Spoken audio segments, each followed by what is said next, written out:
Hello, everybody. Welcome back to Wireheads. We had just a brief little glitch, technical glitch there. I am Emmerron. This is the part of the show that I'll be running this week. And of course, joining me is my co-host here. Hello, I'm Diamond Dust. Nice to meet you all. Hello.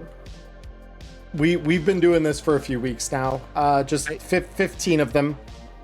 Yeah. But I do see some new faces over in my audience. Hello, welcome. Beautiful. Yes, hello everybody. So welcome back. This week, we are going to be talking about something other than the Cyberpunk Edge Runners mission kit. We've talked that thing up and down to the end of the earth over the last several weeks, either in the QA section or in our actual chat, or whatever, actual topic for the week. At least 2 of the last 3 weeks that we've done this for CEMK. We took a week off to prep for the CEMK, and it's incoming. We've been very busy. That horse is about as dead as David Martinez is, and I'm done beating it. I'm done. All right, I'll make one more video on it, and then we're done talking about it. I get to go back to my red Cyberpunk. No more yellow Cyberpunk for now. But the yellow Cyberpunk is so much fun. I apologize, by the way, guys, if you're in any static on my end of the recording. For some reason, my sound card's not playing super nice with me right now, but that is okay. But this week, we are going to be talking about beginning and ending campaigns. I thought this was fitting, given that Diamond is ending 2 campaigns that I'm in with her right now. I am in the process of working toward the end of another campaign that I am running. Neon Inferno is kind of winding down to its last little arc here. And then season 2 of that will be done. And in real life, my play group run by Phantom is looking at kind of our last, maybe not our last arc, but definitely the next arc here. That's kind of it feels like we're walking into an epilogue of the Tales of the Red campaign we've been part of. So we have a lot coming forward here of ending campaigns. So starting and ending campaigns, we felt was a good way to talk about, good subject to talk about. It was a good time to talk about it too, because I've recently started several campaigns over on StartPlaying. So that's also kind of timely. And with the CEMK having just dropped, plenty of you out there, I would hope, are starting some campaigns as well of your own. So this just seems like a good set of topics. So I will be leading the subject over here on my YouTube channel on starting a campaign, and Diamond will be running the discussion on ending a campaign over on hers. And it will be linked down below for those of you watching on YouTube. Of course, if you're here live with us on Twitch, you just stick in whichever chat you're in, or both of us, if you want to have both our chats available. We will also be, uploading this to Spotify. So if you're on Spotify, it's all just one show, so you don't got to worry about it there. So if you do need to leave in the middle of this, those are your options for being part of it in that way. Of course, at any point tonight, if you have questions for us about anything we are discussing, if we don't address it in the moment because it's appropriate, we will address it at the end of the show. Those will all be on Diamond's half of the video after we finish our second topic. So please feel free to send those over our way. If you're here with us live, you can do that through our chats. You can also, if you are listening to the recording of this, send it into our email address, wireheadspod@googlegroups.com. Or you can DM it to us over on Discord. Both Diamond and I have Discord servers, and we would love to hear from you there. So with that all out of the way, yes, Diamond, sorry. Just note, and I'm going to acknowledge it here. Whoever just donated $25 to Gen Con Fund, thank you so much. We're coming down to the wire, and every penny does count. Thank you. Thank you for that, guys. Get her to Gen Con. I'm trying. I will shill on her behalf. Get her to Gen Con. I want to meet her in person. It'll be a lot of fun. Starting. Let's begin. Yeah. So starting a campaign. So you've gotten a bunch of your friends together. They're all nerds like you are, or at the very least, they're very passionate about cyberpunk. You're probably a nerd. That's okay. We accept you here. You're all ready to go. You've got a box set like the CEMK, or maybe you have Tales of the Red, or maybe you just have the core rulebook and the scream sheets in there, plus the DLCs that we've received. Either way, you are ready to start a campaign. You want to go in more than just one scream sheet. You're like, damn, we want to talk about these characters we're building. The life paths sound really interesting. And I can't explore all their life paths in one gig, So let's first define what is a campaign. So campaigns typically last anywhere, I would say, I'd say they started around 5 sessions. Would you say, Diamond? Like, how many sessions does it take before you consider the thing you're running a campaign instead of like a series of one-shots?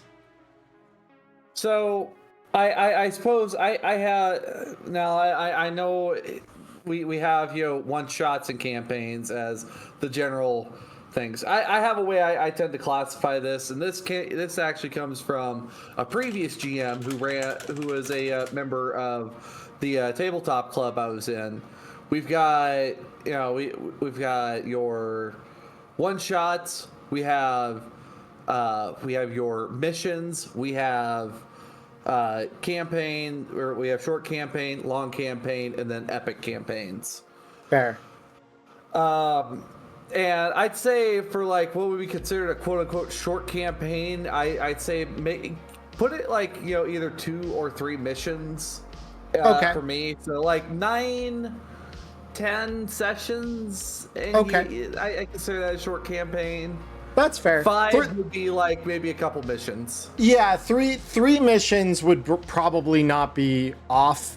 I would say, obviously, for those of you who are new to Cyberpunk Red, if you're running a bunch of scream sheets, that's going to seem a lot shorter to you because scream sheets are typically just one session, taking somewhere between 2 and 4 hours. Most scream sheets don't take very long to run. That's not to say that they're not good. They are very, very good. I love scream sheets. I think that they are extremely valuable, especially when you're learning the game, to teach you things. Red Chrome Cargo to date is probably my favorite one of these. It's the thing I literally point every new Cyberpunk Red player towards if they want an idea on how to run the game. It's got a little something for everybody. That said, the CEMK, the gig in there is much longer. It's going to take you between 2 and 3 sessions, depending on how long they are to complete. Right now, Neon Inferno is going through it, and it's looking like it's probably going to take us 2, but we also run for roughly 4 hours. So if you run shorter sessions, like I know Diamond typically sticks to 3-hour sessions, it might take you as many as 3 to get through 1 gig the size of the jacket. So take that in advisement, as we kind of start talking about this. When we talk about missions, we're talking about things roughly the size of the jacket or similar to that. We're not talking necessarily about scream sheets. Those can be considered kind of shorter missions. Think of those more as like one-off gigs that you might pick up that are not supposed to be particularly complicated. They're just supposed to be a quick kind of in and out. So the joke goes, in and out, 20 minutes of an adventure. It'll be fun. It'll be great. That's a scream sheet.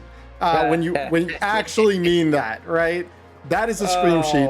When you get the 20 minutes in and out, it'll be a lot of fun, I promise. And 3 weeks later, you come out of there and you're like, oh God, what did we do?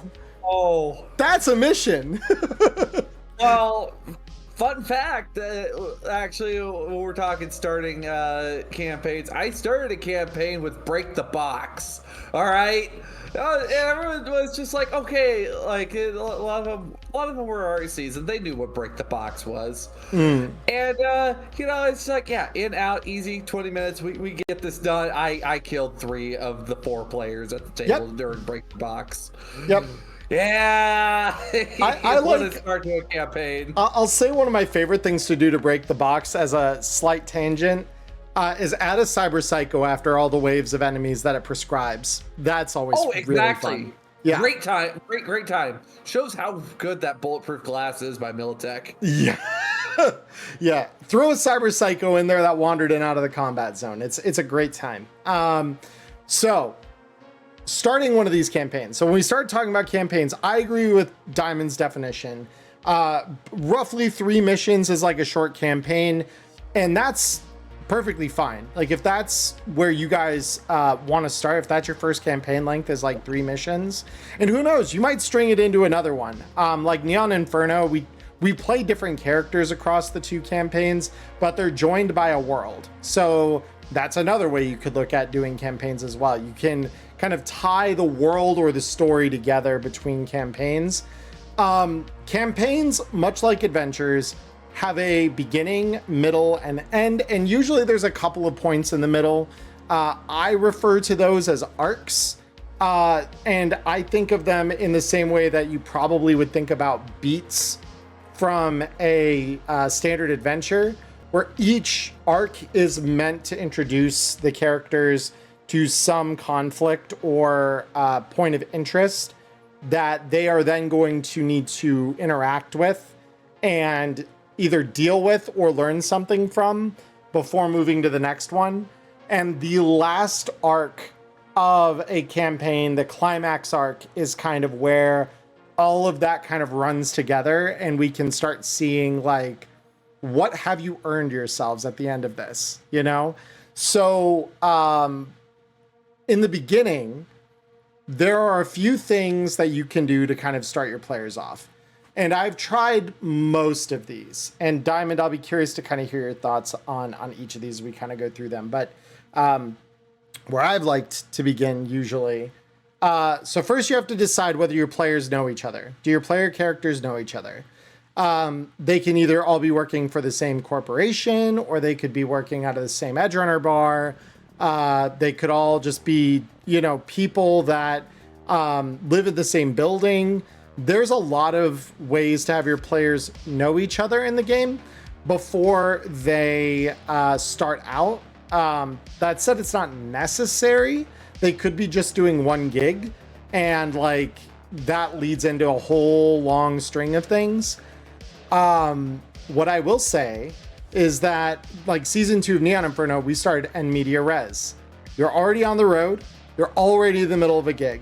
If you've played easy mode, you will know what this looks like. Cyberpunk Red Easy mode is free on DriveThruRPG. You can download a PDF copy of it. It costs you $0.00. Very, very affordable. And it gives you a really good first look at Cyberpunk and how it's supposed to work. And it starts with you having just finished a heist from the South Night City docks. So you literally are starting running from the guards and then calling your fixer to set up a meet to drop the stuff you've just stolen off.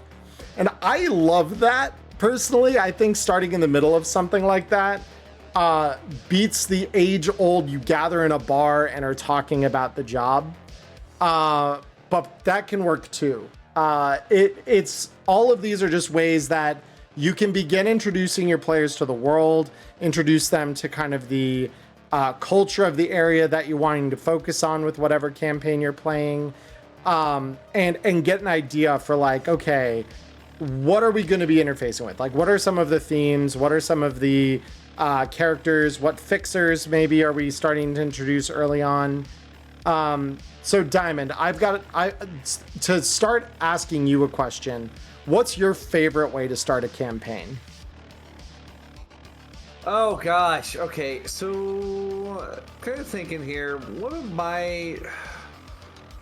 Oh gosh, I've got like 3 that I really enjoyed. So first one, of course, I use Break the Box as weird community event that's just kind of happening. It catches the attention of all the different edge runners living in the same cargo community.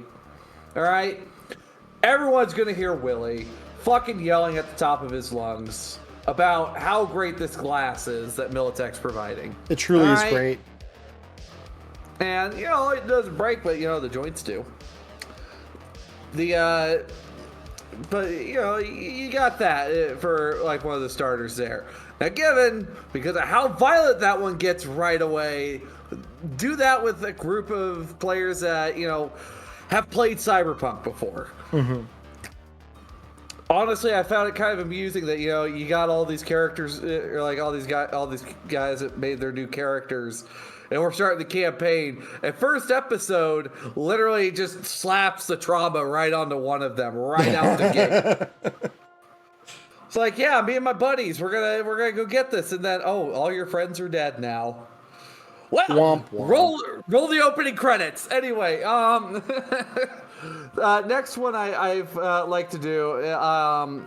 I've done for groups that are a little bit more strewn apart, and is they will be meeting with a fixer, such as for one of my groups. Shout out to all of you hustling for scraps, where they will be going out to Scraps' junkyard to have a word with him over, you know, a very short gig that will get them all involved. And of course, you gotta add some adrenaline to the mix.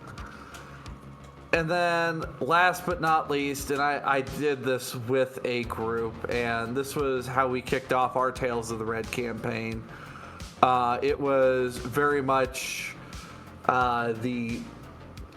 it was very much a slow burn into looking at each person individually, getting out of bed, and just like getting ready for just the absolute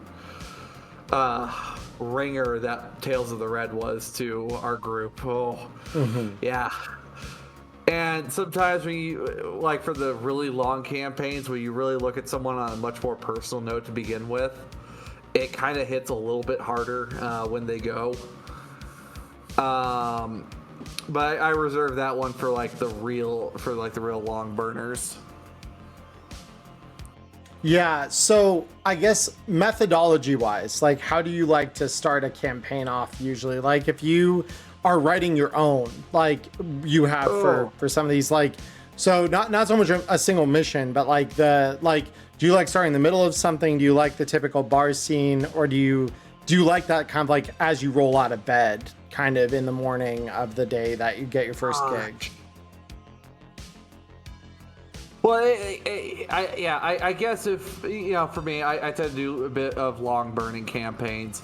It's going to be very much more looking at each individual out the gate before it leads in. So that way everyone can kind of get a feel of who these people are before we get out there. Mm-hmm. Yeah.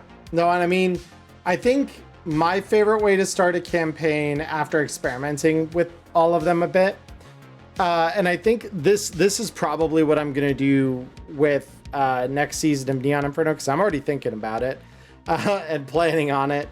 I think I'm going to do it where like all the players know each other already. And I'm thinking it's probably going to be they all are waking up. And probably they'll all be living in like the same place, which is how we'll probably like explain them all knowing each other. But that's something where like I think that is probably the most seamless way to start a game. That said, it won't work for every group, depending on like what roles you have, because the roles kind of affect some of that.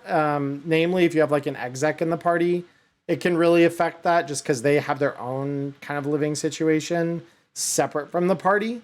And that's kind of the thing you have to account for when you're GMing something like a campaign. So once you've figured out what you're going to do, I guess, as your opening scene, right? Think of it like an opening scene, like you're shooting a movie. once you've got an opening scene picked out, the next step in starting the adventure is deciding what is the first gig going to look like. And to do that, I usually like to just pick something that is nice and simple. This is why I love Red Chrome Cargo so much. It's a great opening beat, and it's really simple. It's really easy to put that together and just be like, you're heisting a vehicle, go. Or you're knocking over a gang hideout, go. It's one of those things. It's one of those things where like doing that as their opening kind of act gives them something common to go for. And it also solves some of the problem of them not knowing each other early on. Is like, you've all been hired by a fixer that needs this thing done, and they've picked each of you to help them do it. And that's assuming that like one of you doesn't have the ability to do that, right? Like if you have a player fixer in your party, they've just made your job about 5 times easier, because they can have just known these people and just be calling them up professionally. That's how we opened my one StartPlaying Tales of the Red campaign that Diamond's a player in, where she's playing a fixer and she just called everyone like because she'd worked with them before. So that is something where overall you can do that. You could go the route of what the CEMK does with the jacket and start off with a fixer, and based on the role that the player is, they might know them already. So if you're playing a nomad in there, your opening is different than if you are playing something else. So that's something where you can start in the same place and then move based on, or flavor the meeting based on kind of the roles of people present.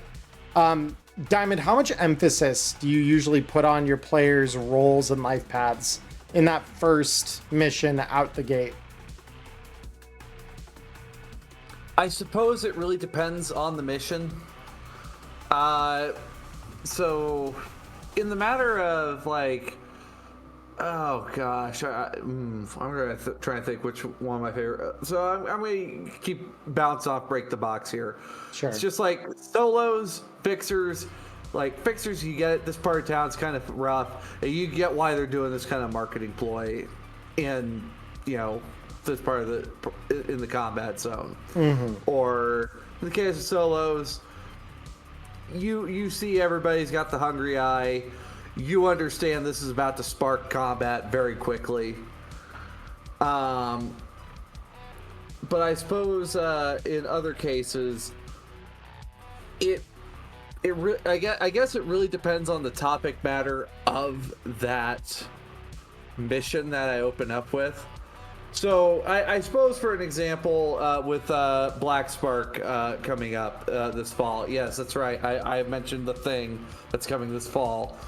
Black Spark will have a little bit more to do with what life is like before the Black Wall. So netrunners and techs are probably going to have a little bit more emphasis on the opening scenes, very likely. Yeah. But also I've done one for media where it's very much more, you know that information is scarce, and documenting every little thing that you see going forward will be important for your work ahead and for many generations to come. Mm-hmm. Hopefully no one loses it. Yeah. No, I mean, and that's entirely fair. And I think, a lot of it has to do with like what themes you're going for with your opening scene and how personal you want it to be. I always stand by the fact that if you can make that opening scene feel personal, you should. Of course, if you're a new GM, my advice to you would be don't worry too much about that. It's not the be all end all that you make every single scene personal to your players, but you should keep it in the back of your mind. So if an opportunity arises where you're like, who would be the enemy force coming after them here? Well, if your players, even one of them, has an enemy, they can slot that enemy into their life path and just be like, okay, well, cool. that enemy in your life path is now, going to be the adversarial force in this mission. And now that, they're back, they're coming for you actively now. And that can become a part of the overall narrative that you're telling. I think that personalizing that when possible is important. The opening beat for new GMs, I know I struggled with this a lot when I was a new GM, to Cyberpunk Red is making that connection and understanding kind of how that functions, especially when there is an atmosphere of distrust, as I'm seeing kind of people talking about in chat about some of that. It's one of those things that, like, Cyberpunk is a game where trust is earned, and it has to be that, because trusting the wrong people can get you killed.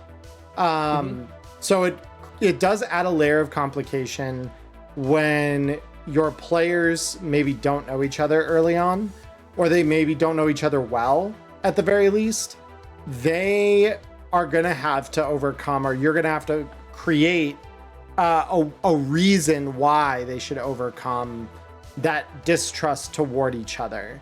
And that is a challenge.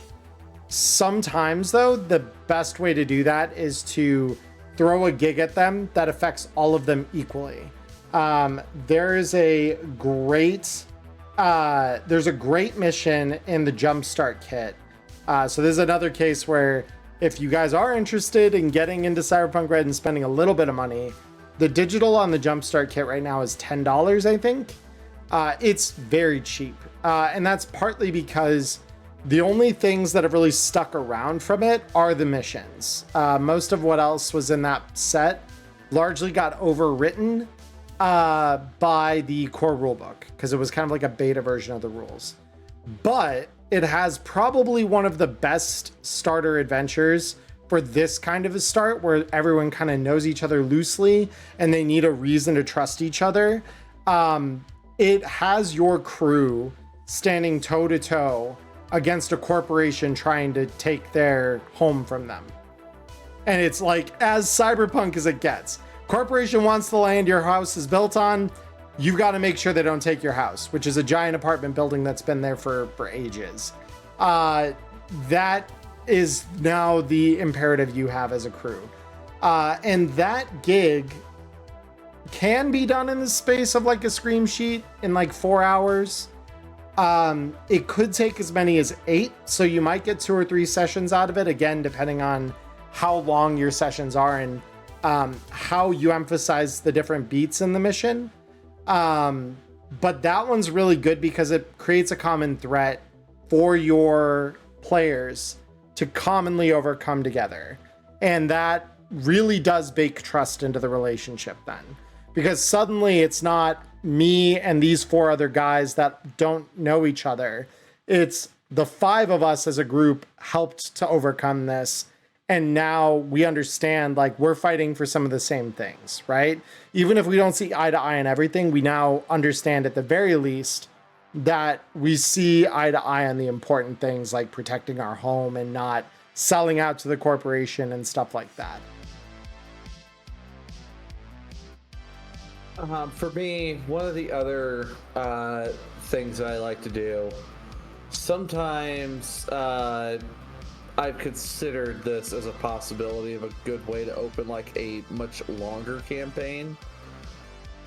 Tales of the Red has a couple of really good like openers that would probably be a way to kick things off. And honestly, one of them I didn't really think about like how good it would be at the beginning of a campaign, though it's very lethal. Drummer and the Whale. Holy shit! Yeah, that was at the beginning of one of the Tales of the Red campaign I'm in currently with Emmerron. But one of the other ones I've considered was Haven't Got a Stitch to Wear. I feel that one's also a good one to start off on, possibly. If you're looking for something that might be a little bit longer form for you new GMs who need something that's a little more pre-written. Yeah. Otherwise, if you give something that like Haven't Got a Stitch to Wear does impact the crew somewhat directly. Like the way I had it impact my crew is that, you know, that vendor you go to, for some reason it doesn't have the shit you're looking for. That day market that you normally stop by to pick up some you know, reloaded ammunition, Picked over. they don't have it. Yeah. You need some new shirts, and you know this one guy always has those shirts that you're looking for. He doesn't have them. And then finally, someone, the fixer finally asked, "All right, GM, what the fuck is going on?" And I'm just like, "Well, this is where the mission begins." Right. No, I mean, having got a Stitch-to-Wear is, without spoiling anything, a really good glimpse at life in this city. And it creates, that is another one that actually creates a very good common existential threat to fight back against for the players. I really like that one for doing that as a purpose, because it is really, really well written in the sense that there's some stakes there. There's some things for every player to kind of do, regardless of their role. And everyone can kind of lean into that and understand by the end of it what is going on. And, you know, kind of get a glimpse at different parts of the city and the cultures there and how they're supposed to interwork and, you know, make that happen and make a difference within the city overall. So yeah, I love that. It also introduced the concept of night markets, which is like a big part of Red's economy and like how players can find things if they don't themselves have a fixer in the party or connections to a powerful fixer. Night markets are like regularly used as the tools of you know, people in the Red to keep the economy moving. But yeah, it's having got a Stitch-to-Wear is really kind of incredible. I think like if you're running out of Tales of the Red, another one that I like throwing at first time players because it has a little more of a mystery to it and it puts you in touch with someone that players of the video game are going to recognize is Agents of Desire, because the fixer for the mission you're dealing with, if you don't have one in your party, even if you do have one in your party, technically they could be contacted to meet and gather a crew to meet to solve a mystery.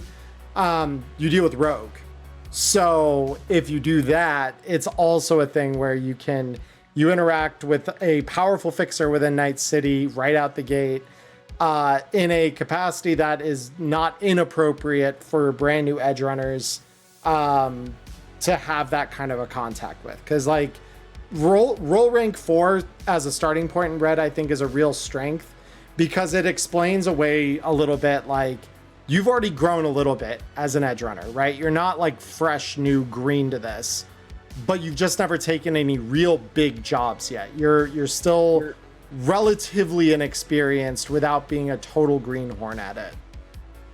Very much like, you know, you're the kid on the block that nobody fucks around with, but as soon as you step like off the wrong part of the neighborhood, nobody knows who you are.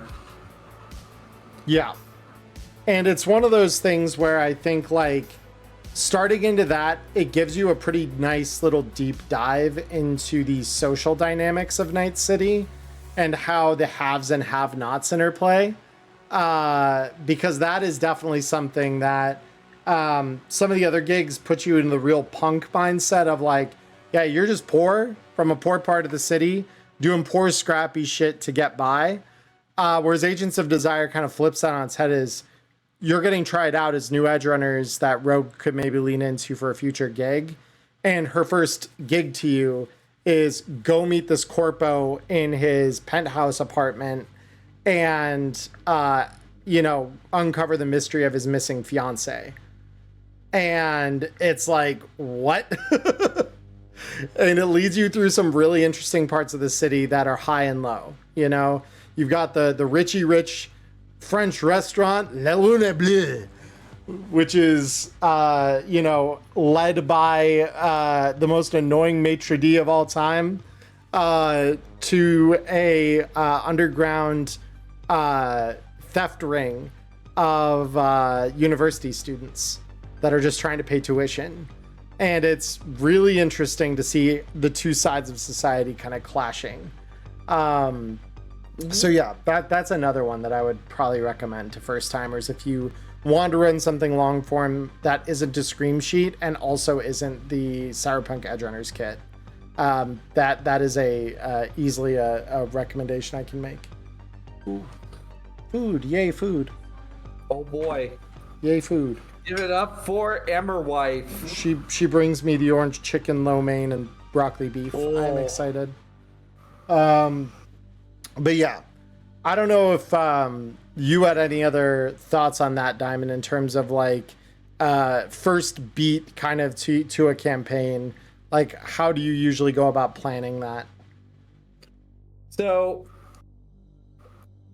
outside, like, you know, not being able to find stuff, like for having got a stitch to wear, some of the other first beats I've planned, of course, include the development of picking up your first big job. Like, this is it. This is the moment where you get to really make some big money. You're not having to do like 5 or 6 different gigs of paying 200, 300 ads. You're gonna make maybe at a minimum 500 ads on this job, and that's something that I tend to emphasize with my players, that you know you're not small, you know you're not small beans, but you're nowhere big. And sorry, the caffeine is starting to get to me just a wee bit. They're good. One of the other thoughts, or one of the other ones I've had, of course, that I've considered, and I decided I was going to save it for a development later, was causing a major crisis to happen. Ooh, that's fun. You know, when a certain funny little PMC decided to deploy a certain funny little breathable chemical to make a lot of little unfortunate things happen in the old combat zone. Yeah, that's always fun.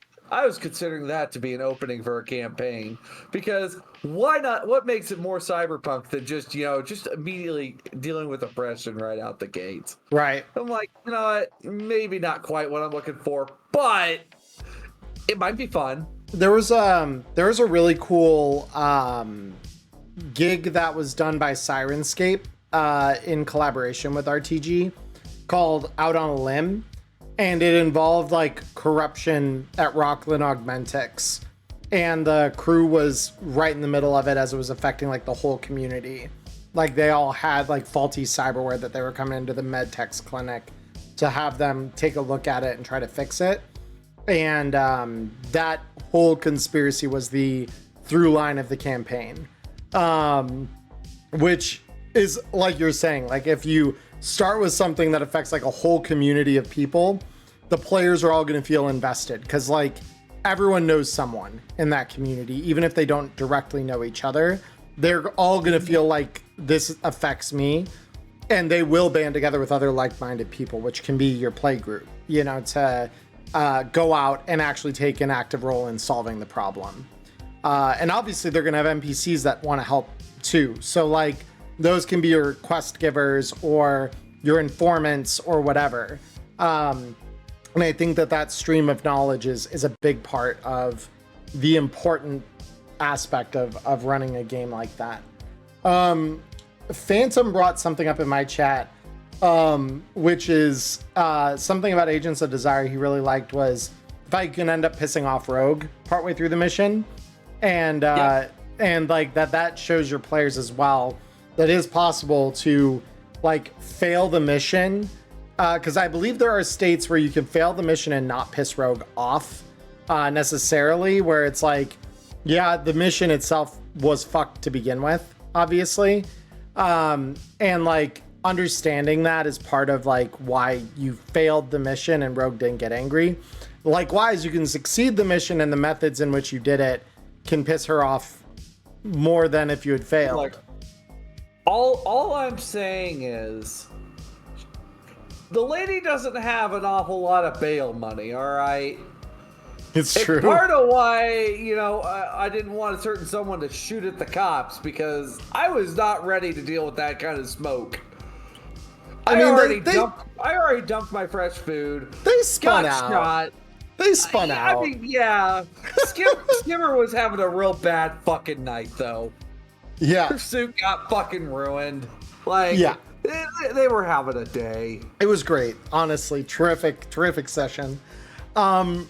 So I guess the final element I want to talk about in that first kind of arc that you're planning in a campaign, right? Because we've got the opening scene, you've got your opening gig. So the next thing we're going to talk about is plot threads. So plot threads are something that I don't know who coined the term. It's one that I use pretty often. And when I talk about, the idea of planning sessions and campaigns and things like that with other GMs, we all understand the meaning of the term. Basically, what a plot thread is some kind of narrative device. So it could be like an item, which we also call, if it's an item, we call it a MacGuffin. Usually, it's a thing that carries story importance without having any clear use case. What is that, Diamond?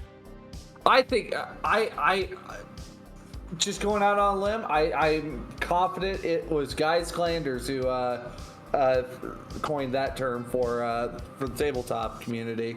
Was it? Okay, because I don't know if it predates him, it predates him or whatever. But Guy has been he's been instrumental in a lot of GM tips over the years. So would not shock me if that were true. That said, so plot threads can be an item, which is also called a MacGuffin. And then that connects to some other idea further down. It could be a character. It could be an event. It could be the threat of an event. It could be information. A plot thread is essentially any idea, character, or item that you can connect right now, like give the players and show them it has some level of importance. And then that thing leads you to some new information or revelation later on. So plot threads can also lie in wait for a while. Like they might not think anything of that one NPC that got away, right? To them, it was just some random Militech gonk, right? That got away, that was providing security for the building that they were infiltrating. That Militech guard has a life. That Militech guard lost his job. That Militech guard got depressed. The Militech guard went cyber psycho. That Militech guard sees them across a crowded room one day and goes the fuck off. Suddenly, that becomes a plot thread. And we get to examine why. Why did the Militech guard go off? And sure, that might be a relatively simplistic way to look at it, but it's reinforcing that idea of like your actions today have a thread connection to a consequence down the road, even if it doesn't happen right now. Neon Inferno, I use this a lot. This is how I generally connect things between events in the show. So the idea is the players start in the old combat zone this season. They are helping a fixer there solve the main problem, which is that the combat zone has been barricaded in by the NCPD for a while now. And they're running low on supplies, they're running low on fresh food, they're running low on, shipments of every basic necessity you can imagine. And the edge runners are there to help start addressing some of those problems and hopefully giving some relief to the zone again. And the plot thread that I used to do this was obviously the barricade. The barricade is a problem, and it's a persistent problem. So now whatever they do has to be in service of trying to take that down, whether it's preparing equipment for it or, solving problems related to it, hindering the other force, in this case, the NCPD, to prevent them from reinforcing it. All of those things kind of play into this. And the sub threads around that are, all the fun things in a community, like the rooftop gardens that they've kept going that are now suddenly poisoned. the people who are planning things that are somehow now the target of every random gang attack in the district. And most importantly, the places, oopsie daisy, sorry guys, the places, number 3, where the players live, their homes become a target, and a big one. And suddenly their neighbors are now involved in this in a big way because of their proximity to the players or the fixer that they're working for. And all of these are things that the players have to account for, combat, or directly confront in some way through that whole first arc until we get to the point where they will take down the NCPD.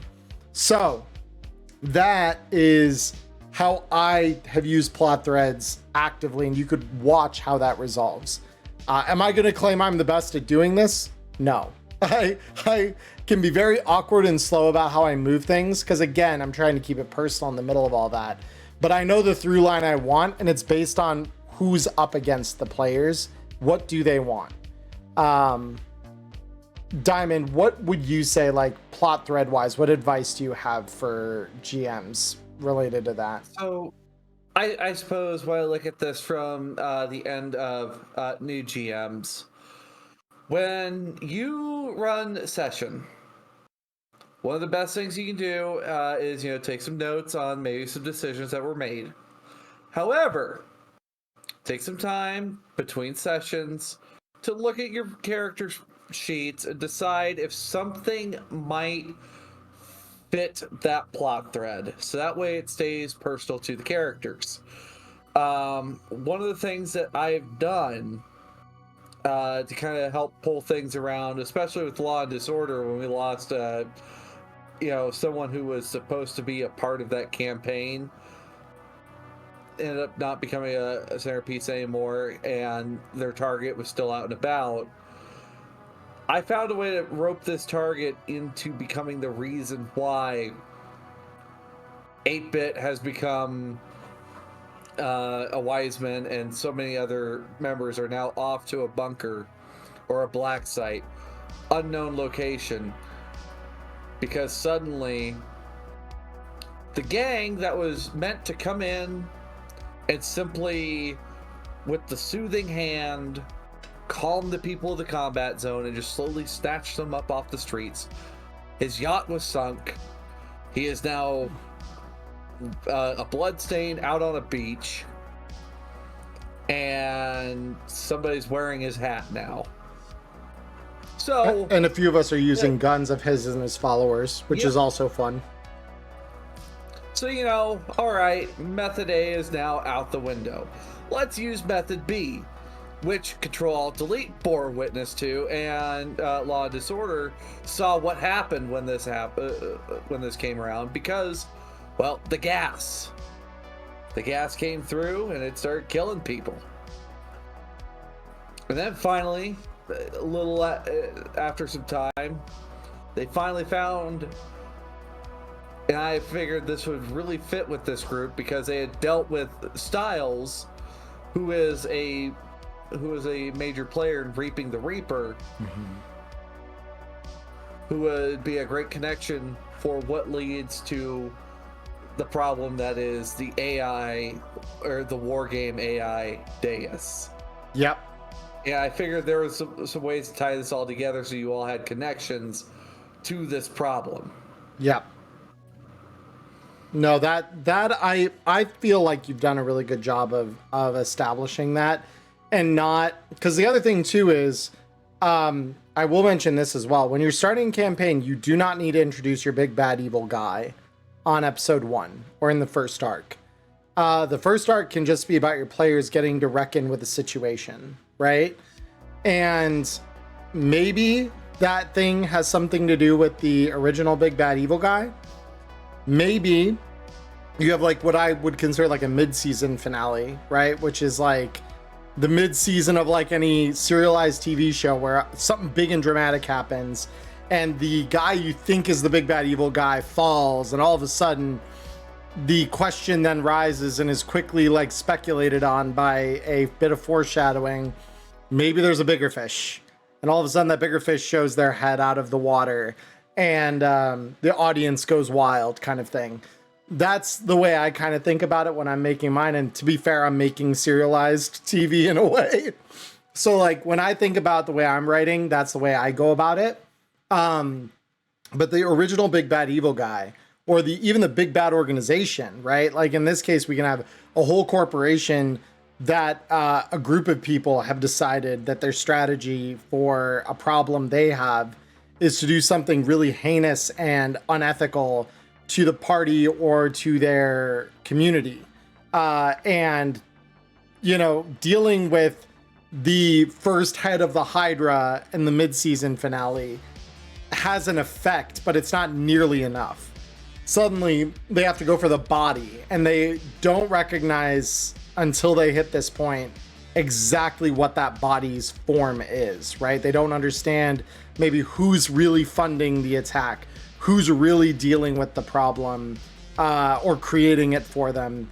That is something to always kind of keep in mind, is do not worry about having a big bad evil guy even like fully thought out. Just have a problem, right? Have a problem that you know is going to be bigger than one mission and that they need to solve. That's your first arc. Look at that problem for guidance.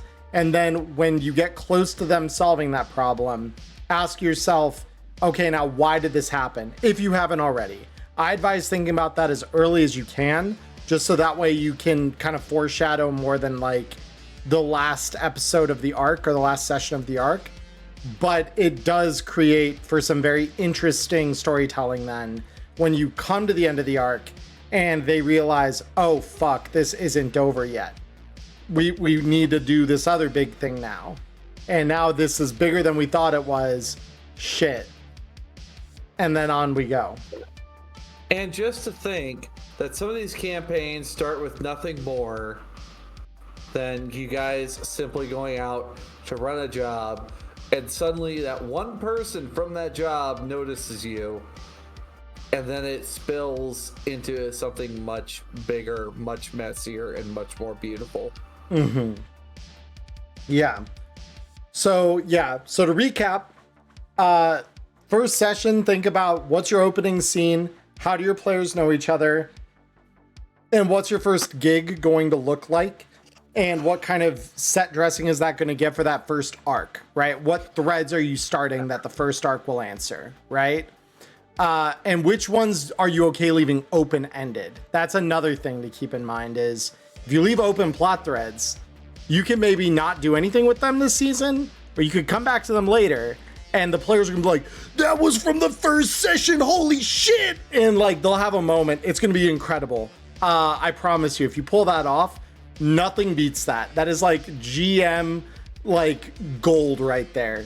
You will be remembered as the guy that did that one thing that one time forever and ever. People will sing stories and praises upon you. That is a big thing though. If you have open plot threads, that's okay. Just keep them in your mind, keep them in your back pocket. I like to write down all of my campaign notes on a Google document, so major characters and events are remembered. And if my players found a MacGuffin, they have a cause to use that later. So like a great example from Neon Inferno Season 2, they got a whole host of fake NCPD uniforms and blank badge like key cards for the NCPD precinct in the very first episode of the season. And it was the mid-season finale when we had a use for those, where they were breaking into Precinct 1 to bomb it to the ground. And it's like, perfect. We have this perfect connection from the start of the arc where I just gave them this one tool, and I wasn't quite sure at the time how I was going to end up using it. And then later on, I gave them a perfect application for it, and it works like magic. The connection happens, and suddenly everyone's looking at you like you're a genius. You just thought a little in advance and had a good plot thread. That's all that was. That's how they look. You don't need a plan for them out the gate. Even better if you do, but you don't need one. What's up, Diamond? And I suppose one last note with plot threads, because I think you've nailed everything that I can think of when it comes to starting a campaign. Sure. Usually for me, and you don't need to know all these right away, but if you want to look at, and like for me, I like to look at characters personally from time to time. One plot thread per character, you'll have plenty to go around when you go. 100%. 100%. That is exactly right. Because yeah, that is so cool to have that. That's why we have our epilogue right now that Phantom is planning for us. Each one of us has like a gig, a very clear gig that we've been given, and all of it is based on our life paths. All of it. And so it's really wild to see all these things we've done that were loosely related to what we were doing or the people that we were around. And now we actually get like this really big set of finales where like I get to free my family who are wrongly imprisoned from jail. Our Nomad gets to fight back against the Nomad family he used to run with because he recognizes how evil they really are and the harm they're doing to innocent people. And our media gets to attack a major corporation and do some serious damage to them before they can do it to others. And it's like so good. It's so fun. And it's like, that is what a life path gives you as a GM set of tools, is like you can always bring something in that wasn't in the script to make your players feel important if that wasn't the point of the mission you were writing already. And I think that that is incredibly important to recognize that the life path is full of ready-made plot threads. You don't need to make those. They already exist. So to any GMs that are using VTTs, this is going to be incredibly easy for you to do because most of the time you have access to all your characters or your players' character sheets, and you can just read that off. If you're playing around a physical table, what I recommend is make a copy of everybody's life path at your table so you have them ready to reference, and put those either in an online document so you have an easy archive of it, or put it in with your other session notes in a notebook or folder. So that way you have those ready available so that as you're planning whatever the next gig is going to be, if you come across a section where you're like, I want a personal beat here, what do I do? You can look at their life path and say, here's why it matters, or here's the person that's going to get in your way.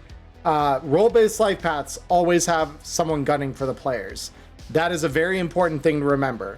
There's always someone or an organization gunning for your players, and they should be confronted with that organization at some point. All right. Yeah. But So- that's I think where we come to the end of that first topic, unless Diamond, do you have any last minute wisdom you'd like to drop on us? Also, for you fellow GMs who are doing this as like actual play, make sure you start stream. Like, get that starting soon screen going beforehand. For anyone who doesn't understand, for anyone who doesn't understand, I forgot to start the 10-minute wind up that I have for stream. So my dumbass started stream without actually starting stream. Yeah, anyway, we just hear her come on. You have everything prepped. We hear her come on our VC just, hello everyone, and we're like, Diamond, where's your stream? We don't see it live. And she just like, fuck. Oh, I hate myself. Yeah.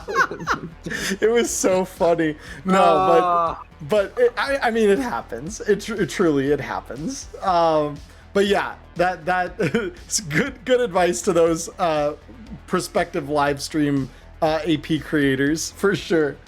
All right, guys. Well, this is the end of my half of the episode where we've talked about starting a campaign. Next up, we're going to be talking over on Diamond's channel. If you're watching this on YouTube, of course, if you're on Spotify or here on Twitch, we'll just keep rolling on ahead. So if you do want to join us live, if you are on one of those recorded places, and you can do so, we are live every Wednesday night currently at 8:30 p.m. Pacific time. And we go for about 2.5 hours to talk 2 topics and a Q&A at the end. So if you are on YouTube, the episode part that Diamond has run is going to be linked down in my description below. And we'd love to see you over there to talk about how you finish a campaign, as well as our Q&A for the week, which I'm sure we're going to have some great questions to answer for all of you. And again, if you do want to send those in, we accept those via our chats during the stream, via our DMs, and our email, wireheadspod@googlegroups.com at all other times. If you're on Spotify, there's also a Q&A that you should be presented with to allow you to put feedback toward us. We've already received some very interesting topics and stuff there that we do plan to discuss soon.